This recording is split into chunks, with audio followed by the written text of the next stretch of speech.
Mark it. CF takes it 4. Where are we starting here? What was that story you were on about David Bailey telling about First you? track in Japan, about how sloppy you usually were. Well, I wasn't known for being the fastest and the smoothest guy in practice, and I don't know how it was.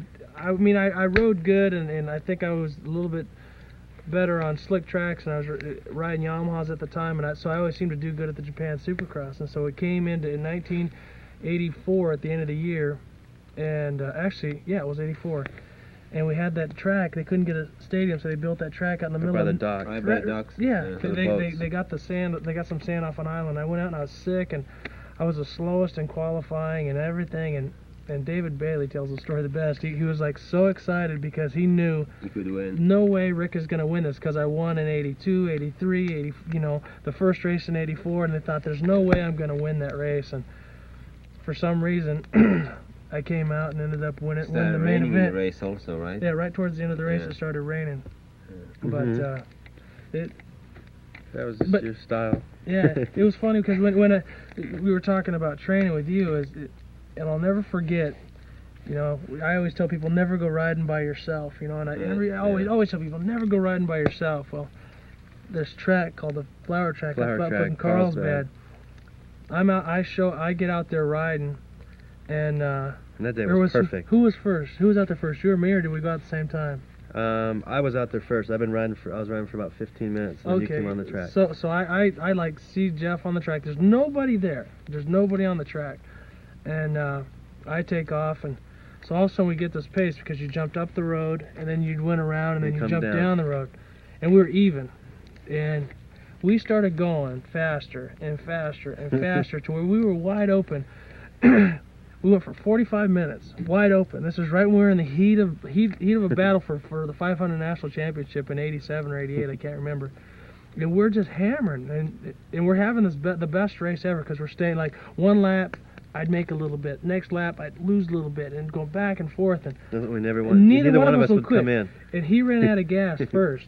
So, I mean, we rode our bikes completely out of gas, and so I made sure I stayed out the extra 15 minutes till he packed his bike up and left. I was still out there riding, but people say, you know, you're asking what made him, you know, what he was as far as a champion. It was the dedication, things like that.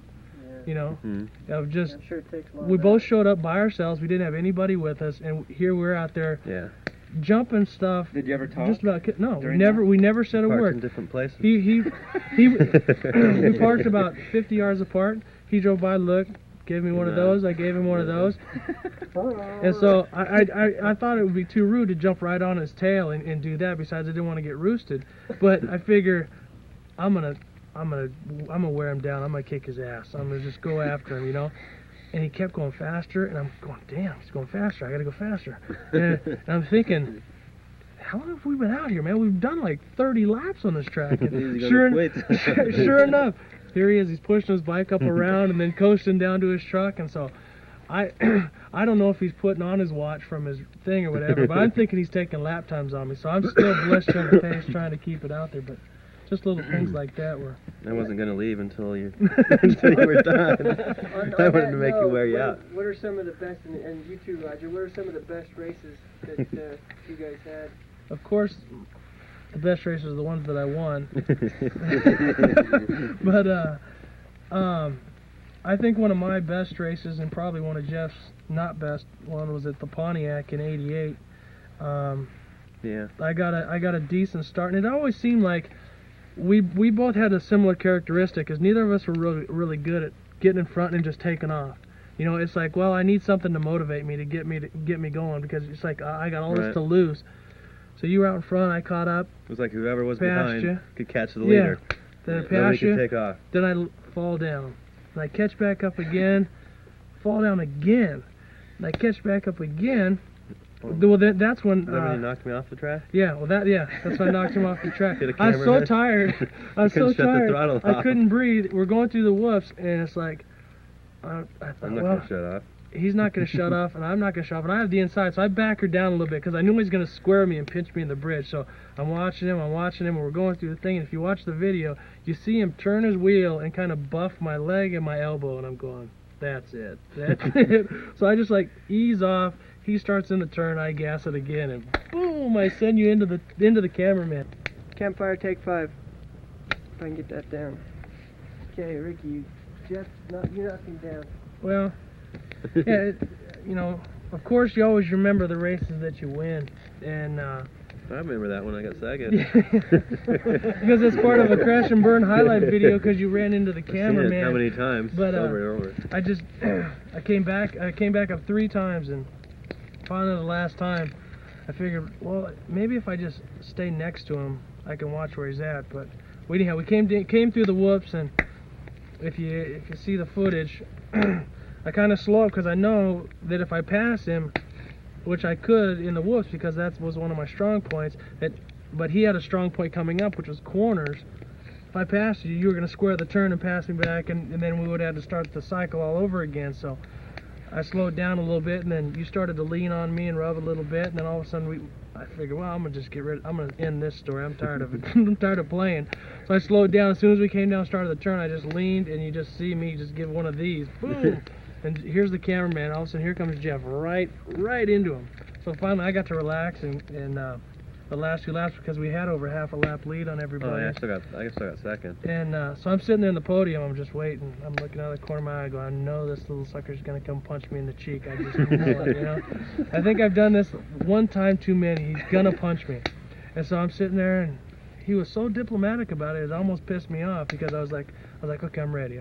He's gonna swing. I'm gonna do this and do that, and all of a sudden, he just gets up there and says, well, you know, I wasn't on tonight, and I'm waiting to hear this big sob story about, oh yeah, Rick's such a dirty rider and this and that, and then he just, you know, just sucked it up, and I was like, damn, you know, maybe it didn't piss him off, you know, it kind of took away from what it was, you know, because you do something like that, you knock someone off the track, you kind of expect a reaction, but you didn't give me what I wanted, so I guess you won out.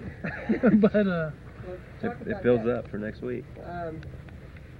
Roger, when Ricky was coming back, when he broke his wrist and he was coming back, and I mean, how did you guys handle that? Well, that was, you know, it was difficult times. We could, you know, it was obvious that Ricky was struggling with his wrist and trying to find reasons, you know, trying to, you know, could we make the bike better, and at that time also we had Bale on the circuit with us, and that did not make things easier.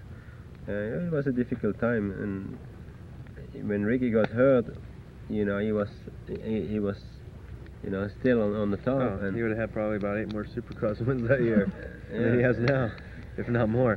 But, he already won 5 out of 6. But the thing that I remember about that, and Roger's played a key part in my career, and he said things to me, and they didn't seem like a lot at the time, but they had really stuck. Like there were certain times when I was having troubles and stuff, and when you get words of wisdom from, you know, a multi-time world champion and has managed the teams and worked with the different guys, you take it to heart. And I remember I was really having a hard time, and I was always trying to put up a front and make a joke, and sometimes I was unintentionally I was taking people down with my problems, criticisms and stuff like that, you know, and I didn't think I was just trying to be funny, but in a way I was really showing my insecurities. And Roger pulled me aside and said, you're a great champion. I think we're in Japan. Yeah. You know, he said, you're a great champion. You don't have to do these things to prove who you are to these people. Just go out and race and let your personality shine. And that's what people want to see. You don't have to prove yourself, because Stanton was the new champion. Bale was really strong. Mm-hmm. And so in my own way I was trying to sabotage them to pull them down to my level, because I knew I knew that my hand wasn't going to get any better. So those words, I mean, I can still remember him telling me that, and it really made a big difference in how I went after it. You know, then at that point I quit griping about my hand.